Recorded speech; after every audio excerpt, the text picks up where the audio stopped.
మహిమ కలుగును గాక అన్నాడు. ఎప్పుడు మహిమ అన్నాడండి? శ్రమలోను శోధనలోను పశువులు చచ్చిపోయి, పనివారు చచ్చిపోయారు, కొడుకుళ్ళు కూతుళ్ళు చచ్చిపోయారు, రక్త సంబంధులు ఎవరు లేరు.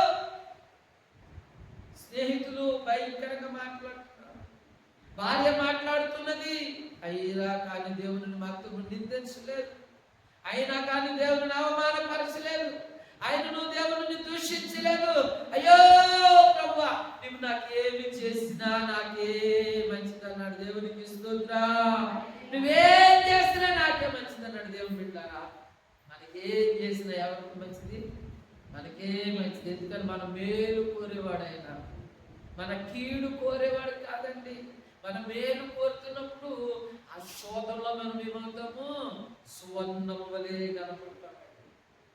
అందుకనటండి, నేను నడుచు మార్గము ఆయనకు తెలుసును, నేను శోధించబడిన తర్వాత సువర్ణము వలె ఉంటాను. శోధించబడిన మీదట నేను సువర్ణమై మారెదను.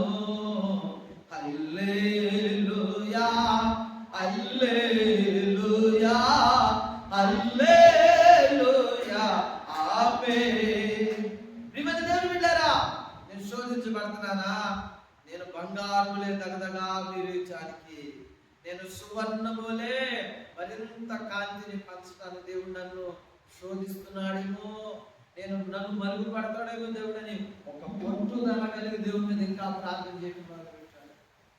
దేవుని సంగమా, సాతానుడు ఎంతగా శోధించినా కానీ, సాతానుడు ఎంత బాధ పెట్టినా కానీ, సాతానుడు ఎంతో ఏడ్పించినా కానీ, సాతానుడు ఎంతో దుఃఖం పెట్టినా కానీ ఇవి నన్నేమి చేయవు.